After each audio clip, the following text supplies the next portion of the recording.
When you play the Game of Thrones, you subscribe and like, or you die. There is no middle ground.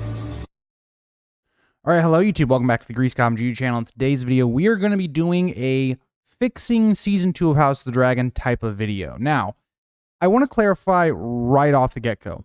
When I say fixing, I do not mean I'm going to rewrite the entire season and just do my own fan fiction. I want to stay as close to what they actually gave us in Season 2 as possible. So I'm not going to just start, oh, the Battle of the Gullet's going to happen in Episode 8. I'm going to try and stick to all of their major events as best as I can.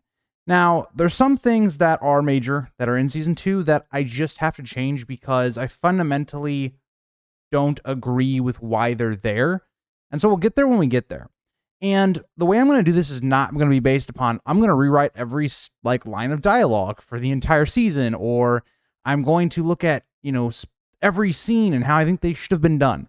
I'm going to take this from a very general sense of, if I was in the writing room on the last revision of the script, how would I have changed it to make it feel better and make more sense and execute what the vision of the season was. So by doing that, we're going to take a look at each individual plot line. There's 3 major ones. Maybe we'll look at some of the minor things going on around other characters as well, but we'll kind of talk about mainly Alicent, Rhaenyra, and Daemon as our 3 main plot lines, and kind of breaking ground in what's going on in those plot lines and some of the characters, kind of devolving them, not just those 3 characters. But before we get further into that, if you do want to become a Patreon or a member, you do get videos early. As soon as I upload them to YouTube to be processed, they get sent right out to you guys. You guys, most of the time, will get them days before they actually come out.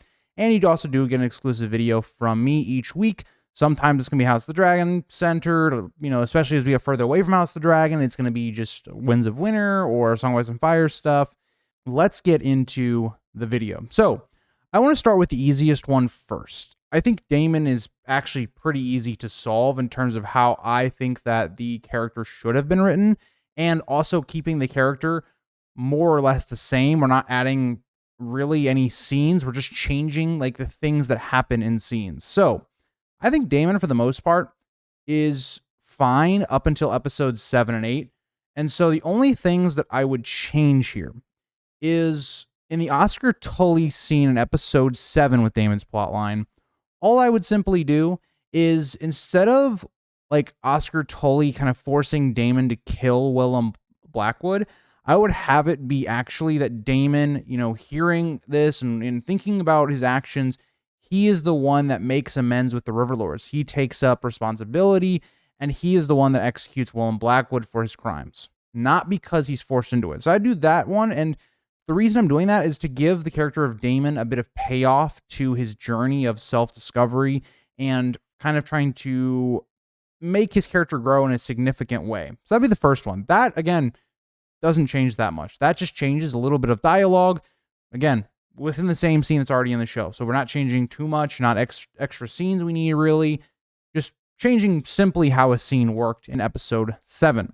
Now, episode 8, again, is pretty simple. I would have Daemon's arc play out almost the same. And, again, HBO wanted to have their Visions stuff and have that connecting to Game of Thrones and all that stuff, and it's a little bit of fan service. So I'm going to leave it there because it's something that HBO had, or I guess Ryan Condal and team had, for the vision of this season. I'm going to leave it in there, but I'm going to tweak it a bit. So before I get ahead of myself, the only thing I would really change before we get to the visions in episode 8, I would have Alfred Broom basically be rejected by Daemon, threatening, his life or to execute him for treason.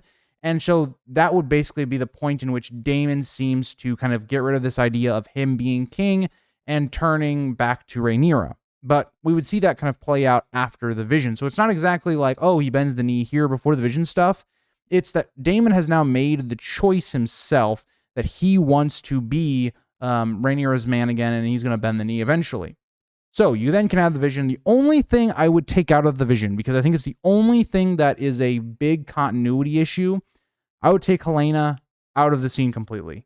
And maybe that affects the character of Helena. And I guess in terms of what they were doing in episode 8, it does kind of change it a little bit, but it just doesn't make any sense. Helena's able to do this stuff basically unexplained. She's not connected to the Weirwood network. She's just doing it somehow. Somehow she's in Daemon's vision, but then she's also trying to help Daemon when all of her motivations point against that. Yeah, that just doesn't make any sense. So we're going to remove the Helena thing, but I'm going to let the rest of that vision play out. Even though I may not like it, it was in their vision, and it's a core part of their like storytelling of the season, so I'm going to leave it there. You guys might disagree. Some of you might say just get rid of the visions as a whole, but I'm going to let it play out. So outside of that, Daemon stays pretty much the same. He still bends the knee to Rhaenyra. I actually like Rhaenyra's response to Daemon as well. Like, if you turn your back on me, there's going to be problems, right? I like that we saw a little bit of, Rhaenyra kind of leaning into that side of her, like threatening Daemon a little bit. And that's actually going to be a core part of how I build Rhaenyra. So that's where I kind of want to shift now. So again, like I said, Daemon, I don't think there's a lot to change with his arc. I thought his was the strongest for the first 6 episodes of the show. I would even say probably first 7 episodes of the show. I think the last episode just didn't stick the landing. But I think for the most part, you keep that arc the same. So moving on to Rhaenyra. Rhaenyra is a character that, again, I don't want to change some of the things she does in this season. I don't want to change certain points of it. But I personally would have changed the way they did Rhaenyra in this season. And I want to specifically talk about Rhaenyra and Alicent, as they are the core identity of this season. I would have had both of the characters go on somewhat of a parallel journey. And they tried to do that in the show. I just don't think it landed necessarily, because it just didn't feel natural. It didn't feel like necessarily that it worked. And I think the character of Rhaenyra specifically stayed quite stagnant. So I'm going to have the 2 characters on 2 different journeys that parallel each other. And I don't really plan to change a lot of what actually occurs with the characters, but I'm going to tweak them ever so much to kind of make the characters completely different. So the first part of their journey, right, is going to be, okay, Rhaenyra, I think you can keep her from episode 1, keep her arc the whole time, right? Her grieving, her starting off in a place of how does she react to a traumatic situation in which she loses her son. And so you see at the beginning of her arc, it is sadness, right? She is someone that is not really talking. She's very much within her own head and trying to process what happens. Okay, so she starts out kind of the season kind of sad. She's in a very anti-war kind of state. And I look at Alicent, so let's then go to the other character of Alicent, right? And so far, she hasn't had to grieve yet.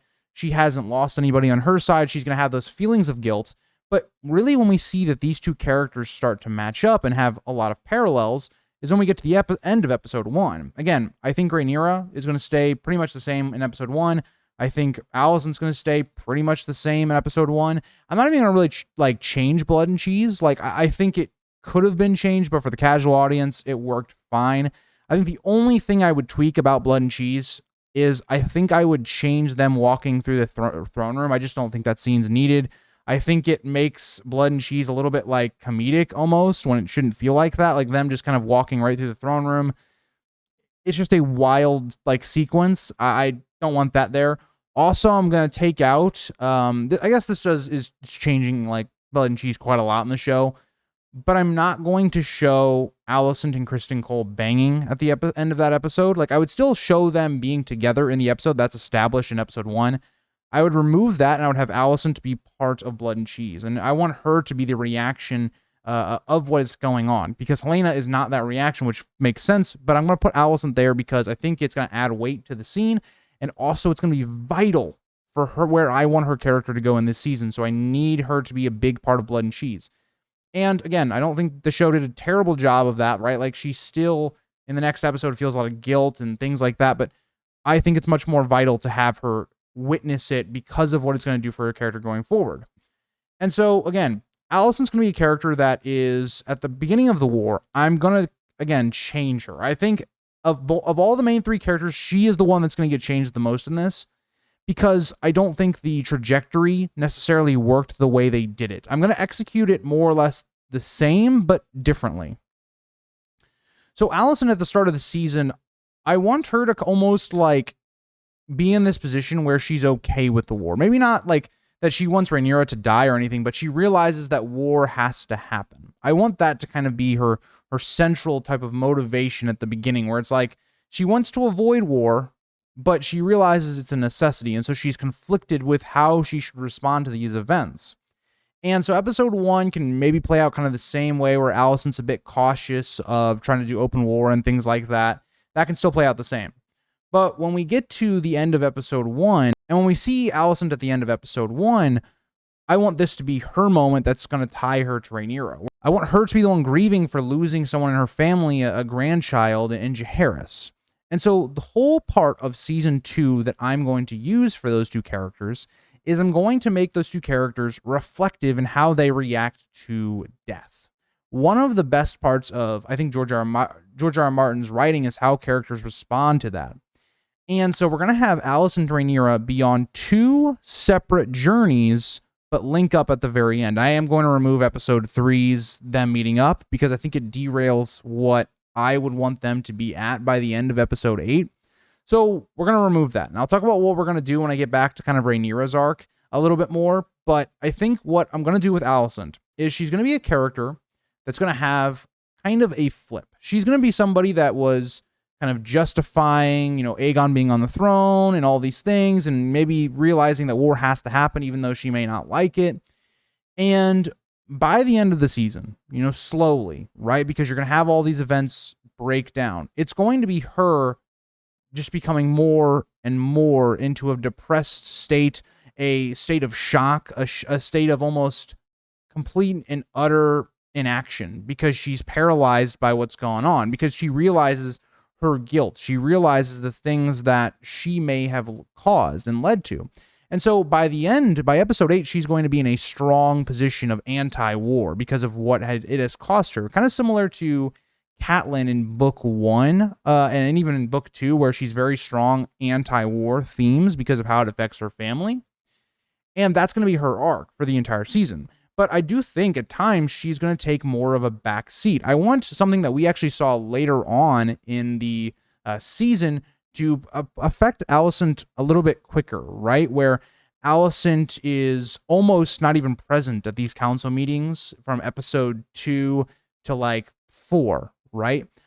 And I think episode 5 is going to be interesting the way I would do it, because I would have Alicent being more of a passive role in terms of she is just in utter disbelief. And in any of these conversations, she's very much anti-war. We're not going to do this. And so when you get to episode 5, after Aegon is almost killed and she sees that, and she realizes Aemond has kind of turned on Criston Cole, I want the character of Alicent to not turn on her family like what she does in the show, but to basically step out of the role of the council, because she's realizing everything that's going on. She's not going to take a part in these war councils anymore, because she doesn't want to be part of what is happening to her family and how this destruction is working. I think it does a really good job for a number of things for George R. R. Martin's world and the themes that he builds, plus what Alicent is kind of going through, where Alicent is going to sit back and go, yeah, war is terrible. War should never occur, right? Almost in almost every circumstance outside of very certain things. Like there's an evil that can only be defeated by war. And I want that to really be the spotlight of Alicent's arc. And so as Alicent continues, right, she steps down from power. I don't want it to be that Aemond is the one that puts her out of power. I want Alicent herself to proactively make the decision that she does not want to be part of these council scenes.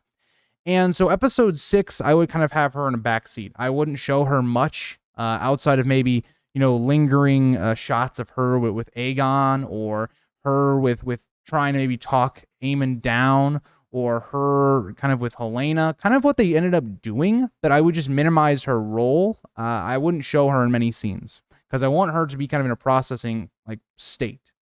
And so what I would want to eventually end up happening, and by the way, if I'm not addressing certain scenes, I'm not taking them out, I want them to stay there. Certain scenes like Alicent and Gwaine, I want that to be there. Her relationship with Criston Cole and how that falls apart almost, and how he has to leave to go to war. I want all that to stay relatively the same, right? And I like that builds it up. It makes Alicent kind of revert to season 1, where she feels very alone and she feels very afraid. And so I think this would come to a climax in episode 7 of her arc. So episode 7, I would really only have one really big scene for Alicent. And another thing I'd want to point out for episode 6 is really focusing in on how Alicent has lost her safe place, right? Her place of worship and prayer, and how the mob turns against her, right? That would be a key part of it. Because going into episode 7, I would want Alicent to have one big scene. It'd be one big scene, and it's supposed to be very kind of ominous. Go with what they were trying to do. They had Alicent have like a suicide attempt, more or less. And I would actually play along with that idea, but I would change it slightly. Instead of Alicent having to go on this camping trip, I'd have one scene. It would be in her room, looking out at the city in a lingering shot, and you see Alicent maybe crying, or maybe she, is just looks completely paralyzed in terms of her emotion, and have her and almost look like she's going to like walk over the edge and fall, like Tommen does, in season 6. And I want her to be kind of interrupted by Orwyle, who kind of maybe informs her of some information of what's occurred, the Dragon Seeds plot has happened more or less, and what she's going to do with that information. And I think at this time, I think Alicent may has a step back, right? She maybe was going to kill herself in this moment, and she realizes, okay, let me have a meeting with Rhaenyra. And she gets Orwyle to send a raven to Dragonstone to try and meet. Now, this could go the same way as it does in episode 8. I actually don't have too many problems with Alicent just going to Dragonstone. I do have like nitpicks on how she gets there because it's all shown off screen, but I don't think it's that big of a deal, right? It's something that I think is made worse because I don't like Alicent and Rhaenyra. And so Alicent comes to Dragonstone, and her whole demeanor here is going to be different than it was in the show. In the show, Alicent is trying to have like this happy ending of trying to get freedom and trying to, get herself away from this war and all these things and let Rhaenyra take the throne. That is not what Alicent's going to do here. Alicent still has people she cares about, even though she herself is a broken character and she feels like she's being boxed in and she's falling into guilt and depression. I would make that the forefront of Alicent, right? Because one of the issues I have with Alicent in this season is that the thing that seems to lead her off the deep end is her losing power because Aemon takes her away from the small council. I want it to be very clear that the things that turn Alicent towards leaving the council herself, making that her own action, is what occurred in episode 1 and what occurred in episode 4 with Aegon nearly dying and how that's affecting her family. And so when she meets Rhaenyra, I want her whole premise to be what kind of ends up happening in the book, which is a little bit later, is her trying to, have a peace, trying to talk Rhaenyra down, right? Being very anti-war, that look how this is affecting our family. You've lost Luke, I've lost my grandson, my son almost died. I want her to try and bring up this idea that we should split the kingdoms. You be ruler of the parts that are supporting you, and I have kind of the other parts, more the southern parts of Westeros. And that's where I want Alicent to kind of end here, because now I have to go to Rhaenyra, because Rhaenyra is going to become somewhat similar to the show, but I'm going to have her a little bit more emotional. I want to kind of look at where she is as a character and have that moment pay off here, because, again, let's go back to Rhaenyra now. So Rhaenyra has more or less the same plot arc that she has in episode 1. So Rhaenyra starts out very anti-war, but I actually want to take that away from, as the season goes on. I want her to feel boxed in. I want her to feel that there is no other option. And I want her beliefs to almost switch, that she's actually very pro-war now, that she's ready for this conflict. She's tried anti-war. She's tried all those things. And what do I think that is going to be motivated by? Well, she's going to have the complete opposite reaction to grieving over Luke, where she starts sad in the same place as Alicent. Alicent declines into deeper sadness and loss. But I want Rhaenyra to go the opposite way. I want Rhaenyra to lean into her anger and how she's dealing with the frustrations of what's going on. She, by the end of the season, she's not going to be anything like Mad Queen Rhaenyra or anything. She's going to be on that path. She's going to be on that path where she leans into her anger more and more.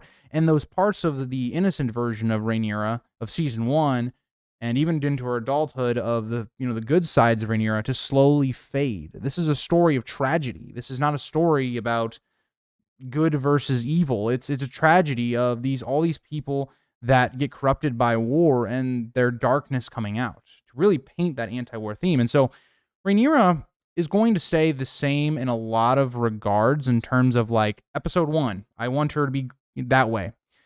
But when we get into episode 2, that's when I want things to change a little bit. I want her to kind of keep where she is in episode 2, but she's more angry. Like at Daemon, for instance. I want her to be even more angry. But to show her that she's not like this confident person, she's not angry, that's one of the reasons I like episode 2, because when you see this moment where Daemon, after he's being kind of like yelled at by Rhaenyra, he gets up and Rhaenyra kind of flinches. She remembers how Daemon choked her in the first season at episode 10. That didn't happen very long ago, by the way. So it's to show that, yes, Rhaenyra is giving into her anger, but she's still not that person yet. She's not very confident. She is confident, but not against people like Daemon, for instance. And I want her to kind of snap out a bit more. But I think for the most part, episode 2 does a pretty good job of then taking that sadness and building on Rhaenyra's character. It's after this episode where that kind of gets pretty muddied in the future episodes. And so going from Rhaenyra here, I want Rhaenyra to kind of feel like she's kind of in shock. She's someone that doesn't want to be a part of these councils. She doesn't want to hear all these people complain about, what's going on, and she's going to lash out a little bit. She's almost going to be kind of not really at the council. She's going to kind of excuse herself because she just can't bear trying to make all these plans while dealing with all the losses that she's kind of dealt with. Her father, Luke, her child that died while she was trying to give birth to it. We're going to have that be very much a focus of Rhaenyra early on. It's going to be a slow dive. She's not going to descend into just angry, Rhaenyra or, mad Rhaenyra or cruel Rhaenyra right off the bat. She's going to feel kind of this is going to be kind of an episode in episode 3 where she reflects on those things, right? She's going to have a conversation with Jace. I think it's really important that this happens in this episode because I'm going to completely cut what happens in episode 3. Rhaenyra and Alicent are not meeting in this episode. I'm sorry. I'm trying to stay close to what they gave us with only adding in a couple things. That scene just does not work. It just can't happen in this season. You can't justify episode 3 like they're ending within episode 8 when they meet again. It doesn't work with how I would have done the characters, and so I'm taking it out. So I'm going to take that screen time and I'm going to put it it's going to go into other places. And so I'm going to put it into a situation with Jace where, it's going to feel a lot like Catelyn in Game of Thrones when Robb has to step up, where Rhaenyra lashes out on Jace as well, saying, I don't want to have to make these squabbles with all these lords and care about all these things they're trying to tell me. I can't even do anything. They're backing me into a corner, right? They just want to use me for power and things like that. I want her to almost not care about the war going on at this point because she's so consumed by her grief. But it's going to be shown in a way that it's not just pure sadness, it's sadness with anger because of everything that's transpired in such a short amount of time. And so that's going to lead Jace to go on a similar arc as like Robb, where Jace is going to kind of step up, right? He is going to take control while she's not able to do so. And that's going to occur in like the first 4 episodes because it's going to give Jace more to do. It's going to make him in charge. We're going to see him not only in like this episode, but the episodes, to follow where, he's saying, okay, I'm going to go to the twins. I'm going to give them backing behind me. He's going to be the one in charge of the small councils trying to, get people to get off Rhaenyra's back and showing that he can be a leader and a good king.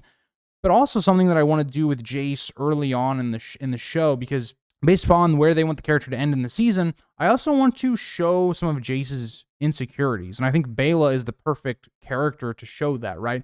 How they talk about in episode 2, their, Jace's parents and kind of introducing us into maybe some stuff Jace has with like Harwin, who he viewed very positively. I want to then bring that also into episode 3. With this time that we have that is missing, I want kind of Jace and Baela to have a lot of screen time this episode, talking about Jace's insecurities, right? Like, what is going to occur if Rhaenyra was to die? Will people follow me, even though I might be a bastard or whatnot? And, him realizing that, like, yeah, it was able to be fine before because we had the backing to back it up, right? If we have the power, well, nobody can really challenge us and say it's not. But if we don't, who knows? And so I want to build that up, that he has a lot of insecurities about, being a bastard and all of that. But I also want to actually change the Dragonseed stuff. I want to actually to introduce it a little earlier. Now, I'm not saying fully the dragon seed plot right here, but I want to implement the seeds of where that's going to come from. So I want to have Jace and Baela talking about the war effort, right? The big problem that the Blacks kind of are having is you have Rhaenyra, who's not going to be able to use her dragon because she's the queen. But then Rhaenyra also doesn't want Jace to be using his dragon and going into war. And so you only have really Baela and Rhaenys that are actually being used quite a lot. And so I want kind of Jace and Baela to have that conversation, right? Like if something was to happen to one of them, like we don't have a lot of Dragon Riders with Daemon then leaving and going to Harrenhal. And so I want Jace like to kind of already be thinking, you know, what if we went to some of these highborn people that have Targaryen blood and tried to see if they could ride a dragon? We have those spare dragons here. Now, that plotline is not going to get going for a couple episodes. I want it to be introduced here, though. Like that idea that it's already there, but then also showing the insecurities that Jace may have. And even when he introduces that, Baela kind of showing him that, oh, yeah, Jace, that could be a problem for you based upon, you know, you being a bastard. If these other people are bastards, like it does raise a lot of questions about you if Rhaenyra was to die. I think that would have made the dynamic and filled up some time in episode 3 that would have helped set up some of those events to come in the future. And so that's kind of the case. Episode 4, I actually think goes about the same, like actually having Rhaenyra where she's going to this council and she's being told about all these battles and she's still, you know, trying to fight through grief and anger and things like that. And her wanting to go because it's something she can do, right? You know, it's her starting to realize, okay, you can't like sit around and you know, be depressed all the time. She wants to do something. She wants to do some sort of action to try and get vengeance for Luke or, you know, for Viserys' death, who she may still believe this time was like poisoned by Alicent or whatnot. And I want her to be frustrated when everybody kind of shoots her down, that she can't do that. I want to show visual anger with the character of Rhaenyra, something that Emma Darcy would have done really well. One of the best actors on the show. And that's why I want to give the character more to do in terms of emotional range, right? Because the Rhaenyra in the show has been quite stagnant in terms of actual emotional growth. So with that being said, episode 4 can kind of play out almost the exact same, right? You have the Battle of Rook's Rest occurring. I'm pretty cool with everything that happens on the green side of things. And also the reason I'm not really talking about the greens too much right now, outside of like Alicent, is because I think they were handled pretty well up until like the last 2 episodes. And I'm going to talk about what I'm going to change with that when we get there with the greens. I'll pick right back up because I only really did Alicent's plotline. But I want to focus on the blacks specifically because I think they are the real problem of season 2 for the most part. But yeah, also in episode 3, I also think it'd be a really good idea to have some like conversations with Rhaenyra, Corlys, and Rhaenys, just talking about what happened in season 1. We still don't have really any of Corlys's reaction to Laenor possibly being killed by Rhaenyra. That's a conversation that could have happened. Also, in their conversation as well, they could have had something about sea smoke, and if Laenor is dead, right? Like, how does that affect? Can that dragon be tamed and all this stuff? That is all stuff that could have been in episode 3 that if you cut out like 10 to 15 minutes of the last part of episode 3 that could have been put in there, that's really important right before Rhaenys dies in episode 4. Another thing I would also throw in with like Rhaenys is in episode 1, I would, in her talking with Daemon. Also, I'm sorry this is kind of all over the place because it is something that's like, it's hard to do when you're looking at the characters specifically. But I would have had in episode 1 when she's talking to Daemon about what actually happened in episode 9. I would have had Rhaenys give some of her rationale, right, of why she did it, right? She didn't feel like it was right to kill an entire family, but she also, maybe the only way that she could get Meleys out without being contested was the way she went. Try to give her some sort of rationale as to why she did that, because them just leaving it up in the open and not addressing it all in season 2 also hurt Rhaenys. I'd also almost remove some of Rhaenys' stuff, telling like Rhaenyra to be very passive and stuff like that. I just don't feel like that kind of fits. So again, some of that removed time you could add to more Corlys scenes where we're actually developing him as a bit. I think that would have like really helped. But yeah, getting back to episode 4. Again, episode 4, I think transpires pretty much the exact same. I wouldn't change episode 4 that much because I thought it was a really good episode to begin with. So I'd have kind of all that play out kind of the same. Now, episode 5 to me would be a very big episode in terms of a couple things. So episode 5 in season 2 as of right now is kind of a filler episode. It is one of those episodes where it's to introduce the Dragon Seed plot and then to go forward, put that to the test in episode 6 and then into episode 7 as well. And so in this episode, I would really focus on this idea of Jace, realizing that he has to put this plan in effect. And I think Bela would have a lot of screen time in this episode because she has to, one, deal with her grief of Rhaenys, and we still get that scene that Rhaenyra gives, and you'd also have her with Corlys. But I also would have her with Jace in this episode as well because I think it's important. Those two sharing their bond is really important, as they're two of the characters that would have been closer at this time, has one of the more stable relationships that's still alive. And it's really Jace's outlet, right? Because I think Jace and Rhaenyra, they do have that relationship, but in terms of politics, how to rule, they don't seem to have that type of relationship in the show. And so Jace and Bela, I think, would have talked about this idea that had been brought up in episode 3. They need more dragons, and maybe that they should introduce this to Rhaenyra. But is it too risky, right? Is this idea too risky to bring up to Rhaenyra? Because if Rhaenyra goes through with it, Jace is put in a sticky position. And so that would be something that I think would be brought up towards the beginning of the episode. And at the very end, when we do get to Jace and Rhaenyra and them talking about all this stuff in terms of how do we get the Dragon Seed stuff to go forward, I think Rhaenyra would be very accepting of it, right? I think in the show, it kind of came off as Rhaenyra was very hesitant to begin with. But I think Rhaenyra, based upon she hasn't been able to do anything because people have held her back from getting any type of revenge or anything like that, I think she would actually latch onto this pretty quick because it's something that could help their war effort. It's something that she could put in place. And I think it's weird because I think Jace and Rhaenyra would flip, right? Where Rhaenyra would be the one where she's really gung-ho about this. And as this goes on, Jace is going to be the one that falls out, just like how he does in episode 7 and then goes into episode 8. And so that would be an entire plot line that's been building throughout the season, not just something that kind of springs up into episode 7. It's going to make it much more natural than how it felt in the show. And so I'm also going to have this be part of the episode because I think it clears up some of the things going on there.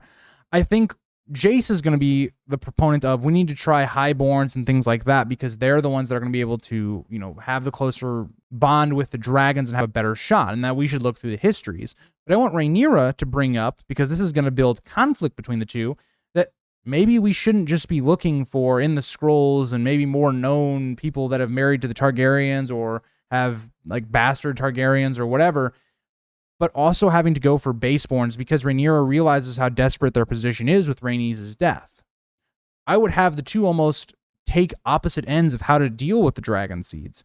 And so episode 6 would play kind of out the same way with Rhaenyra and Jace, right? Where Rhaenyra's okay, let's try Sir Steffan Darkland, and if that doesn't work, maybe we'll have to do something else.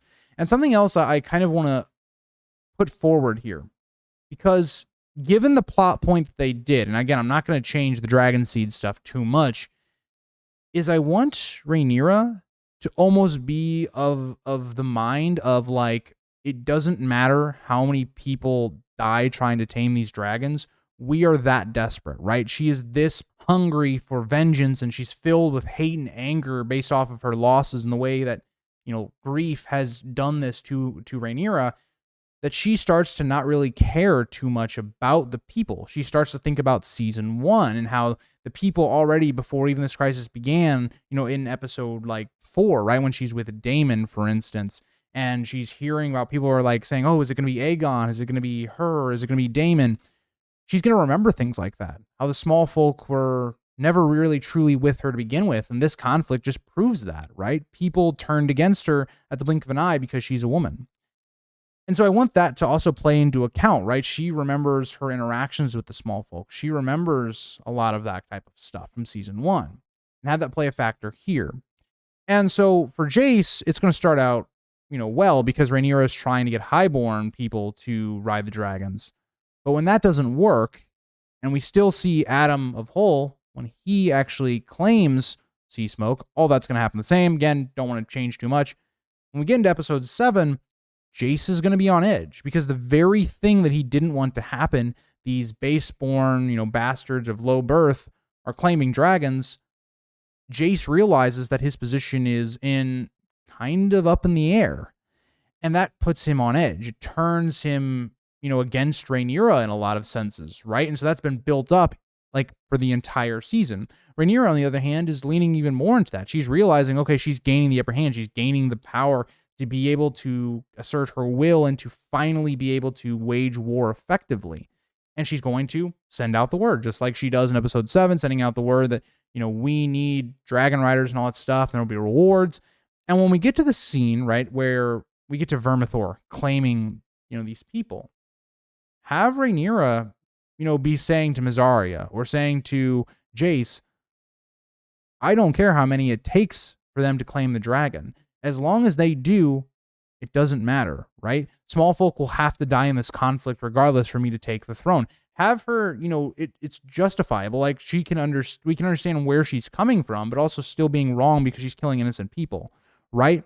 It's that shift of how far will you go to win and pushing her to the boundaries. And so Jace all this time is kind of disgusted by what Rhaenyra is doing, driving that wedge between the two. And you see all that kind of play out the same, right? You see the dragon seed stuff happen. I won't change it too much because, again, I don't want to completely change the script more or less. And so by episode 8, you see Jace in a position where he's kind of split from his mother because of all these issues, all these things. We can even also see that conversation that happens where Jace lashes out at Rhaenyra saying, you shouldn't have slept with Harwin and all that stuff because of what it's done to him, the hardships it's brought him. You could also have the same thing play out in episode 8 where where Baela is the one that brings Jace back around, that Jace needs to, be behind his mother. She's feeling kind of desperate and all these things. She's gone through a lot and she's trying to win this war. She needs these people. It's not a fact of, not having them. If they don't have them, they lose the war right then and there. And so that's maybe how you see them reconcile. And we could see the two before, I would say, the dinner, right, reconciling. And so I think all that plays out kind of the same, but the clear difference is going to be when Alicent and Rhaenyra meet up. And the show kind of did this, but they didn't lean fully into it. I would have Alicent being the person that, again, is very depressed. She's, broken. She's anti-war. And Rhaenyra being almost the opposite. Because of the journey that she's been on since the beginning, she is someone that has come to really not like Alicent based on all the stuff that's gone on. She doesn't know who's spreading this idea that she was the one that ordered Jaehaerys to be killed. And why did Alicent betray Rhaenyra back in episode 9 when they seem to be on good terms? Then Alicent immediately then puts Aegon on the throne? There would be so much tension between the two characters. Rhaenyra is a character that's more angry now. Her grief has turned her to anger. And so when the two characters do finally meet up in the finale and Alicent's asking for peace and pushing anti-war and splitting the kingdoms, Rhaenyra almost spits in her face, throwing all these things even from the very beginning against Alicent, of everything that she's done, where she even forced Rhaenyra because she was being, slandered and she was being pushed out, that she had to leave King's Landing, her home, and go to Dragonstone because of all the abuses that Alicent spread about her and did those things, whether they were true or not. And how Alicent was complicit in her son's murder. And whether that's justified or not, Alicent didn't have much to do with Luke's death. Her son did. It would be Rhaenyra maybe not even thinking clearly or rationally, but just throwing all of this anger, all of this hatred that's built up the entire season directly at Alicent, asking, you're trying to stop war now? How many people have died? I can't stop the war now. And that she still seeks, revenge. She still seeks justice for Luke, and that drives her. And she almost scoffs at Alicent's offer. And so the season ends with Alicent and Rhaenyra almost officially breaking up. The two are on two separate paths. And Rhaenyra lets Alicent leave because of maybe some of the things she said in episode 8 at that dinner scene, right? Some of the things of Alicent took care of her father, and for maybe the love that they used to have, she lets Alicent go, but claims that the war is not over and there will be more to come. Again, I would not have it where Alicent lets Rhaenyra take King's Landing. I also don't know if I'd add in how they were going to take King's Landing, the planning of maybe Daemon and Rhaenyra of how to take it. I probably would actually save that for the next season, but regardless of that. And so I think this is a natural point of Rhaenyra and Alicent, right? Of taking the two main characters of season 2 and digesting them in a way that's parallel to each other. They're both on a kind of a season of dealing with grief and how they deal with loss, but have them go two separate ways that builds both of the two characters. And I think that's important. I also tried to hit some of the more minor characters as well, like Jace. I think the show did a pretty good job with like the dragon seeds, for instance, so I didn't talk about them too much. The Mazzaria stuff, like with Rhaenyra, I think is fine. Like, give Rhaenyra somebody that is like an outlet, especially with her turmoil with Jace going on, building up into like episode 7 and stuff like that. I think it's fine to have Mazzaria and Rhaenyra have like a closer relationship. But if we're going to keep the kiss thing in, it needs to be something that is at least mentioned in the rest of the season, or it also needs to be built up. So if we're going to do that, have some of the scenes with like Rhaenyra where she's not doing much, where it's like her and Mazzaria are connecting and actually showing some sort of like romantic chemistry that wasn't really present originally. And so, yeah. And again, I think the other thing I would talk about with the Greens specifically, the only thing I think is jarringly bad outside of Alicent, while trying to keep the show more or less in the same ballpark of where it was originally, I would have Aemond get a bit more screen time in the latter half of the season. Like, give him more to develop and give him more nuance than just being the straight villain, even though I don't mind it that much. I think the idea of him just burning a town in episode 8 to the ground for just being angry because of the dragon seed stuff doesn't sit right with me. So I would actually probably start off that episode with Aemond at the town, talking like with the people, telling them to bend the knee or else. And it's them kind of scoffing at him, saying, you know, we're going to back Rhaenyra, not this usurper and his brother, and kind of berating Aemond for being a kinslayer as he, you know, killed Luke and all that stuff, and building up to a point where the people are completely against Aemond and they're completely bullying him, similar to like Aegon, to where Aemond has some sort of a breakdown, and that's the reason he kills all these people. Have it make some sense to where you can understand where Aemond is coming from, at least, if he's going to do a bad action like that. Give the character more nuance, like they did with Aegon in the season. And so that would be my only like real big thing with Aemond. I think that was something that wasn't particularly good in the season, but yeah, I feel like I've rambled on for long enough. I don't think, like, let me know what you guys think. I don't think I changed the actual story of season 2 that much. I took some things away, added some things here and there, tried to give like legitimate like fixes for what I think the issues were in season 2. I think this was all achievable. I kind of came up with a lot of these ideas that I've been kind of processing over like the last like week. And this is kind of what I came up with. Now, of course, it's not as detailed. I didn't go into every single minor character or every plot point. I took kind of the massive ones that were the big detractors of season 2 and worked a way either to fit those in that made sense or to just eliminate them, just to eliminate it as a whole. I think the only scene of season 2 that just straight up cannot be in it, and it doesn't make any sense to be there, is episode 3's meeting. I think everything else you can work around and get to the same like plot point of where the characters are, but just some things have to be done differently. So let me know what you guys think about what I did and how I changed it. Let me know if you think you would do something differently. But again, keep in mind, I was trying to keep it more or less in line with what the show was already doing, not making my own fan fiction or adapting like Fire and Blood. But thank you guys all for watching. I'll see you in the next one. Bye, guys.